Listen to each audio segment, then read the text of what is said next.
ये video BSc physics की है। इस वीडियो में यानी कि जो फिजिक्स का जो आपका पेपर 2 है यानी थर्मोडायनामिक्स का जो पेपर है उसके हम 10 अति महत्वपूर्ण प्रश्न उत्तर करेंगे। यानी जो पेपर में 99% इंपोर्टेंट प्रश्न यानी जो रिपीटेड प्रश्न है, हर बार आने वाले जो प्रश्न हैं जो हर साल आते हैं, ठीक है ना, हर साल आने वाले जो प्रश्न हैं उनको हम कंप्लीट करेंगे, ठीक है ना, इस वीडियो में। तो देखते रहिएगा। तो हम देखिएगा, पहला हमने प्रश्न लिया है कि स्वतंत्र कोटियां क्या हैं। कई बार आ चुका है प्रश्न। स्वतंत्र कोटियों को ऐसे समझिएगा कि मान लीजिए कि कोई भी ये वह संख्या होती है कि जैसे कोई भी कण है, क्या है, कोई भी कण है वो कितने प्रकार से यानी कि कितने प्रकार से अपनी ऊर्जा को खर्च कर सकता है, ठीक है, अपनी ऊर्जा को खर्च कर सकता है, ऐसा समझिएगा, ठीक है। यानी कि कोई कण कितने प्रकार से अपनी ऊर्जा को खर्च कर सकता है, अर्थात कितनी स्वतंत्र गतियां कर सकता है, अर्थात कि कितनी प्रकार से अपनी ऊर्जा को एक्सचेंज कर सकता है, यानी कि विनिमय कर सकता है, किसी दूसरे को दे सकता है या उससे ले सकता है, ठीक है। तो मतलब वह संख्या जो यह दर्शाती है कि कोई कण कितनी स्वतंत्र गतियां कर सकता है अथवा कितनी स्वतंत्र विधियों द्वारा ऊर्जा का विनिमय कर सकता है, यानी विनिमय का मतलब एक्सचेंज, तो उसी को क्या कहते हैं, स्वतंत्र कोटियां कहते हैं, ठीक है। अब इसकी देखो, एक परमाणु गैस जैसे हीलियम, नियोन, क्रिप्टॉन, जीनोन का अणु 3 स्वतंत्र गतियां कर सकता है, 3 दिशाओं में गति कर सकता है। इस अतः इसकी स्वतंत्र कोटियां कितनी होती हैं, 3 होती हैं। यानी कि एक परमाणु गैसों की स्वतंत्र कोटियां 3 होती हैं, द्विपरमाणु गैसों की 5 होती हैं, और द्विपरमाणु जैसे H2, O2, ठीक है। क्यों? क्योंकि हीलियम को आपने कभी भी He2 नहीं लिखा देखा होगा, He, लेकिन H2 को H2 देखा होगा, O2, ठीक है, N2, ये द्विपरमाणु गैस होती हैं। इनकी स्वतंत्र कोटियां कितनी होती है, 5 होती है, जैसे हीलियम, नियोन, ठीक है, इनकी कितनी होती है, 3 होती है। और बहुपरमाणु गैस जैसे कि बहुपरमाणु H2O, ठीक है, CH4, इनकी कितनी होती है, इनकी आपकी होती है 6। कितनी होती हैं इसकी स्वतंत्र कोटियां, 6 होती हैं, ठीक है। अब हम बात कर लेते हैं आगे, देखिएगा आगे। देखो, इसमें भी 2 चीज़ें और समझ लीजिएगा कि जो आपका एक परमाणु की कितनी होती है, 3, द्विपरमाणु की कितनी होती है, द्विपरमाणु की होती है 5, 5 में भी कितनी, 3 आपकी रेखीय गति होती है, स्थानांतरीय, और 2 जो होती हैं, 2 घूर्णन होती हैं, यानी कि आपकी रोटेशनल, घूमने वाली, ठीक है। 2 इसमें घूर्णन बोलोगे आप, ठीक है। और ये क्या है, 3 कैसी होती हैं, स्थानांतरीय गति, ठीक है ना, आपका रेखीय गति बोल दीजिए, ठीक है ना, स्थानांतरीय, ठीक है। समझ में आ गई बात। अब इसमें और जो तीसरी जो होती है बहुपरमाणु गैस में कितनी होती हैं, बहुपरमाणु में 6 होती हैं, 6 होती हैं इसकी स्वतंत्र कोटियां, जिसमें से 3 आपकी स्थानांतरीय होती हैं और 3 ही आपकी घूर्णन होती हैं। समझ में आ गई बात, ये ध्यान रख लिया। प्रश्न आ जाता है, अगला प्रश्न क्या कह रहा है कि ऊर्जा का समविभाजन का नियम। ऊर्जा का समविभाजन का नियम ऐसा समझिएगा कि हमारे पास में कोई भी एक क्या है, मान लीजिए ये कोई आपका कण है, निकाय है, क्या है, ये कोई निकाय है, इसमें बहुत सारे कण हैं, ठीक है, ठीक है। अब ये नियम कहता है कि n कणों से मिलकर बने किसी निकाय की कुल आंतरिक गतिज ऊर्जा, ठीक है, कुल आंतरिक गतिज ऊर्जा इसकी सभी स्वतंत्र कोटियों में समान रूप से वितरित होती है। यानी कि इसमें मान लीजिए ये n कण हैं, 1 2 3 4 5 6 7, 7 हैं, और साथ में, और मान लीजिए सातों की 3 स्वतंत्र कोटियां, यानी एक परमाणु अणु हैं ये, तो 7 कितने हो जाएंगे, 21 अणु हो जाएंगे आपके। तो इसकी मान लीजिए कुछ भी, मान लीजिए इसकी आपकी 210 जूल है, तो यानी कि मान लीजिए कितनी भी जूल है, यानी 1000 जूल है, तो ये 1000 जूल जो ऊर्जा है इनकी सभी स्वतंत्र कोटियां, यानी जो 21 स्वतंत्र कोटियां हैं, तो ये इसके 21 भागों में समान रूप से वितरित होगी। मतलब जो ऊर्जा है वो सभी स्वतंत्र कोटियों में बराबर बराबर बटी होती है, ठीक है। ऐसा नहीं है कि यहाँ पर मान लीजिए कोई अलग अणु है तो अलग ज़्यादा उसकी ऊर्जा होगी, इसकी कम होगी, ऐसा कुछ नहीं। प्रत्येक अणु की ऊर्जा कितनी होगी, बराबर होगी, अर्थात उसमें, इसीलिए इसका ऊर्जा समविभाजन करना है, समान रूप से वितरित होती है, ठीक है। और एक और बात, और प्रत्येक कण की जो ऊर्जा होती है, एक कण की जो गतिज ऊर्जा होगी 1/2, और क्या होती है, 1/2 kT इतनी होती है, ठीक है, एक कण की। और यदि इस n कणों की हम बात कर लें तो F kT हो जाएगी, ठीक है, कितनी हो जाएगी, F kT। ये आगे न्यूमेरिकल्स में लगेगा और आपके एक डेरिवेशन में लगेगा, इसलिए ध्यान रख लेना इसका। तो यानी कि एन कणों के निकाय की ऊर्जा कितनी होगी, 1/2 एफ के टी, जहाँ पर एफ क्या है, डिग्री ऑफ फ्रीडम, यानी कि स्वतंत्र कोटि है। जितनी स्वतंत्र कोटियाँ होंगी उतनी लग जाएगी इसमें, ठीक है। अब नियम को पढ़ लीजिए कि बहुत से कणों से मिलकर बने किसी निकाय की कुल आंतरिक गतिज ऊर्जा इसकी सभी स्वतंत्र कोटियों में समान रूप से वितरित होती है तथा परम ताप पर साम्यावस्था में किसी निकाय के लिए प्रत्येक स्वतंत्र कोटि की प्रति कण औसत गतिज ऊर्जा का मान कितना होता है, 1/2 केटी होता है। या यूं कह दीजिएगा निकाय की गतिज ऊर्जा का मान 1/2 एफ केटी होता है। यहाँ पे देखो पहले ही बोला है कि प्रत्येक स्वतंत्र कोटि के लिए, यानी एक स्वतंत्र कोटि के लिए ऊर्जा इतनी होती है और टोटल निकाय की कितनी होगी, 1/2 एफ के टी। यदि मैं एफ का मान 1 रख लूंगा तो क्या हो जाएगी, प्रत्येक के लिए हो जाएगी, यानी बराबर होती है, तो इसीलिए, ठीक है। अब हम बात कर लेते हैं, देखो एक और चीज़ यहाँ पे लिखी हुई है नोट करके कि तथा परम ताप पर साम्यावस्था में किसी निकाय के लिए प्रतिकण औसत गतिज ऊर्जा 1/2 एफ के टी होगी, यानी कि प्रतिकण के लिए, ठीक है, निकाय की ऊर्जा। और यहाँ पे एफ क्या स्वतंत्र कोटि है, के क्या है आपका बोल्ट सामान्यतांक है, ठीक है। अब हम बात कर लेते हैं आगे की, यानी आदर्श गैस की कुल आंतरिक ऊर्जा जो होती है 1/2 एन 1/2 एफ के टी होगी, यानी कि 1/FRT भी लिख सकते हैं हम इसको। क्यों, क्योंकि एन और के मिलकर क्या बन जाएगा आपका, आर बन जाता है, जो गैस नियतांक होता है। समझ में आ गई बात, क्लियर है ना बात यहाँ से। यानी कि इसको यू जो आंतरिक ऊर्जा है, आप इसको 1/2, यानी इस चीज़ को आप कितना भी लिख सकते हो, 1/2 और क्या लिख दो, FRT लिख सकते हो। समझ में आ गई, इसको इतना भी लिख सकते हो, ठीक है। आगे हम बात करते हैं अगले, देखिएगा अगला जो प्रश्न है आपका, प्रशीतक क्या होता है, रेफ्रिजरेटर क्या होता है। तो देखिएगा रेफ्रिजरेटर होता है कि किसी शीतल स्थान से ऊष्मा लेकर तप्त स्थान को देने की युक्ति को हम क्या कहते हैं, प्रशीतक कहते हैं, ठीक है। वास्तव में यह क्या है, उत्क्रम यानी विपरीत दिशा में कार्य करने वाला ऊष्मा इंजन ही होता है, ठीक है।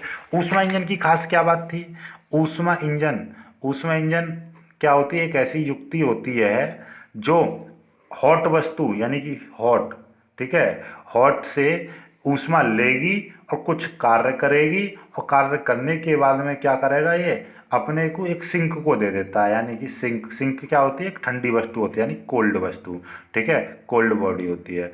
और ये क्या होती है, हॉट बॉडी, यानी कि स्रोत होता है, ठीक है, स्रोत हॉट बॉडी।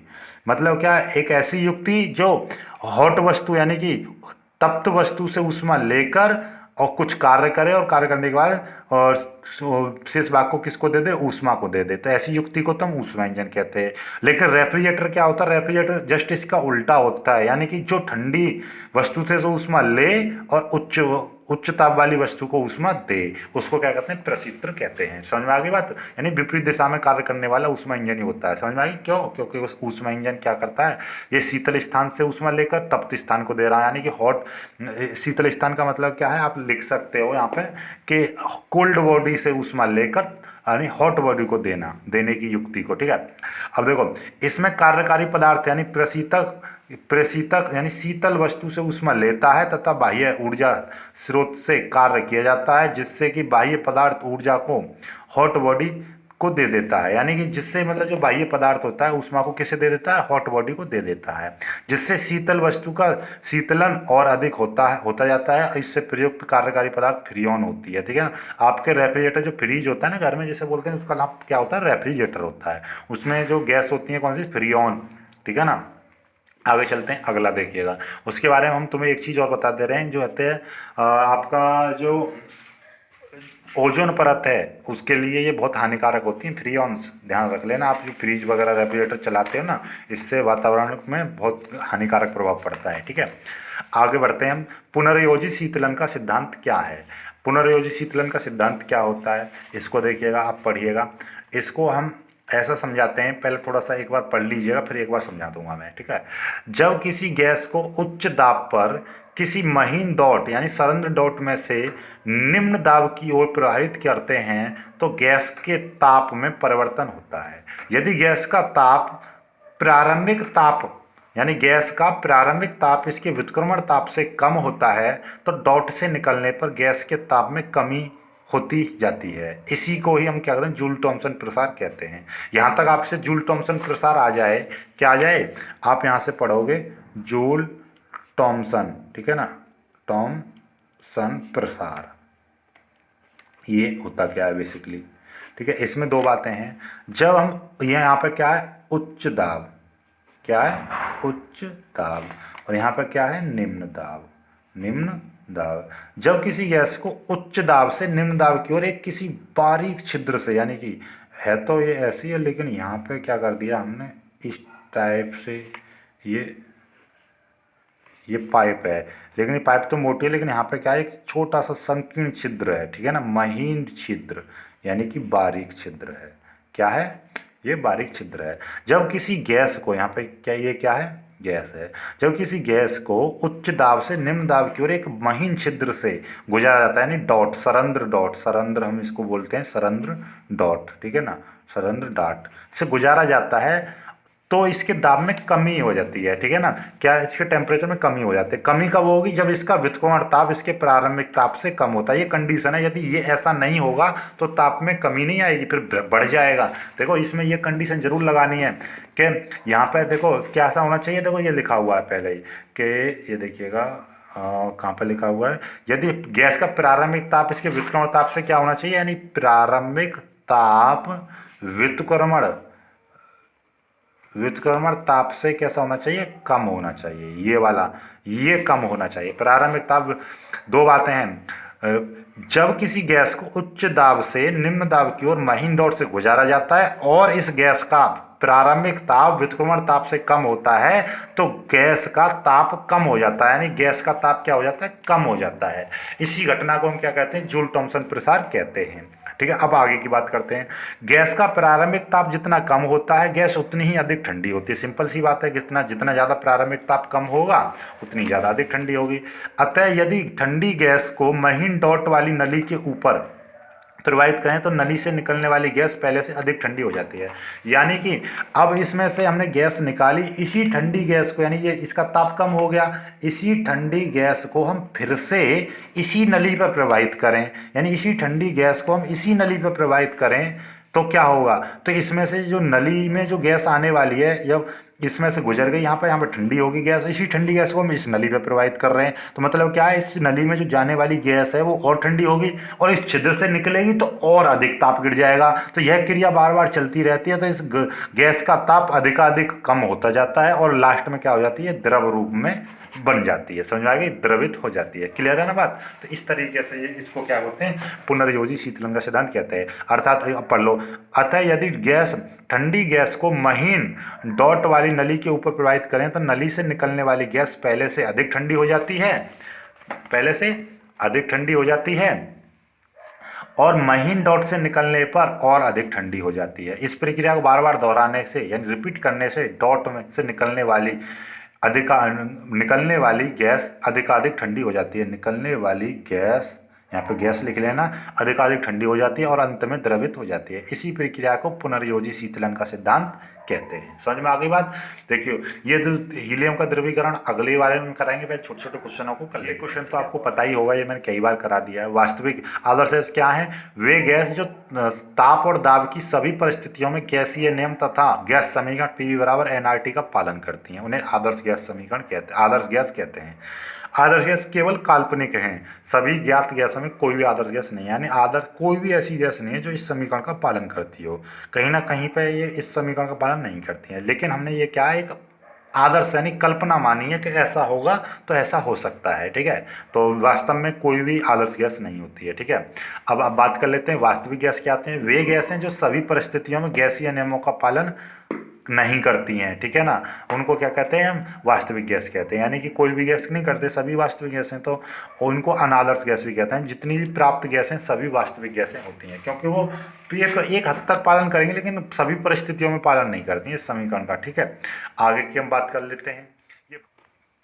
देखिए, अब बॉयल का नियम आ जाता है। बॉयल का नियम क्या होता है कि इस नियम के अनुसार स्थिर ताप पर किसी गैस की निश्चित मात्रा का आयतन उसके दाब के व्युत्क्रमणानुपाती होता है, यानी कि किसी गैस का आयतन उसके दाब के व्युत्क्रमणानुपाती होता है। कब, स्थिर ताप पर, ठीक है। अब देखिए अगला, देखिएगा दो गैसों के लिए आए तो P1V1 बराबर P2V2, यानी कि PV आ जाएगा तो P1V1 बराबर P2V2 यानी कांस्टेंट। चार्ल्स का नियम क्या है कि देखिएगा V और T, यानी स्थिर दाब पर किसी गैस का आयतन उसके ताप के अनुक्रमानुपाती होता है। इसका मतलब क्या है? अनुक्रमानुपाती। इसका मतलब क्या था ऊपर वाले का? व्युत्क्रमानुपाती। ठीक है, क्लियर है बात। जब V ये नीचे T1 आ जाएगा तो V1 अपॉन T1 बराबर V2 अपॉन T2, ये हो जाएगा। आगे हम बात कर लेते हैं अगले नियम की। अगला जो आपका नियम है आवागाद्रो का नियम है। आवागाद्रो का नियम क्या होता है कि समान ताप तथा दाब पर सभी गैसों के समान आयतन में अणुओं की संख्या समान होती है। मतलब ये कि कोई गैस है, यहाँ पे क्या है, इसका ताप समान है, और एक यहाँ पे कोई गैस है अलग, इसका भी ताप है, तो ताप दोनों का बराबर है और दोनों का दाब बराबर है, तो और इसका आयतन भी समान है, यानी कि 1 लीटर है ये, तो 1 लीटर ये है। तो यहाँ पे क्या है कि इसमें जितने अणु होंगे n, तो इसमें भी n बराबर होंगे। समझ में आ गई बात। मतलब ये कि इसका टेम्परेचर T1 है, इसका P1 है, दाब इसका T2 है, इसका है, तो ये T1 बराबर T2 हो जाए, P1 बराबर P2 हो जाए, और एक V1 बराबर V2 हो जाए, तो आपके N1 बराबर N2 भी होंगे। मतलब क्या, इनमें अणुओं की संख्या भी बराबर होगी। चाहे इसमें यदि 100 अणु हैं तो इसमें भी 100 ही अणु मिलेंगे। ठीक है, चाहे ये हीलियम गैस है और ये मान लीजिए नाइट्रोजन गैस है, फिर भी गैस कोई भी हो लेकिन अणुओं की संख्या समान होगी। समझ में आ गई ना आपकी बात। तो समान ताप व दाब पर समान आयतन में अणुओं की संख्या भी समान होती है। इसी को हम क्या कहते हैं? अवोगाद्रो का नियम कहते हैं। ठीक है, तो ये इतना काफ़ी है। आगे देखिएगा, डाल्टन का आंशिक दाब का नियम भी कर लीजिएगा। यदि किसी बर्तन में परस्पर क्रिया न करने वाली विभिन्न गैसों को भरें तो मिश्रण का कुल दाब गैसों के आंशिक दाबों के योग के बराबर होता है। मतलब ये कि किसी बर्तन में हम मान लीजिए एक gas A, B, C, D ये गैस हैं, और ये आपस में क्रिया ना करने वाली अक्रिय गैस है, इनको भर दें तो इस मिश्रण का जो दाब होगा, टोटल जो दाब होगा, वो इन गैसों के अलग अलग दाबों के योग के बराबर होगा। यानी Pa plus PB plus PC plus PD। यानी कि 10 से ज़्यादा क्वेश्चन हो चुके हैं। वीडियो ज़्यादा लंबा हो रहा है, वीडियो को लाइक करना, अपने दोस्तों के साथ शेयर करना और चैनल को सब्सक्राइब कर लेना। ठीक है, और ये इन क्वेश्चनों को जरूर कर लेना, क्योंकि ये आपके CCS यूनिवर्सिटी के लिए तो बहुत ज़्यादा इंपॉर्टेंट है और बाकी सभी यूनिवर्सिटियों के लिए भी बहुत ही ज़्यादा इंपॉर्टेंट है। ठीक है ना, सभी का स्क्रीनशॉट लेके ये लर्न कर लेना। ठीक है, धन्यवाद।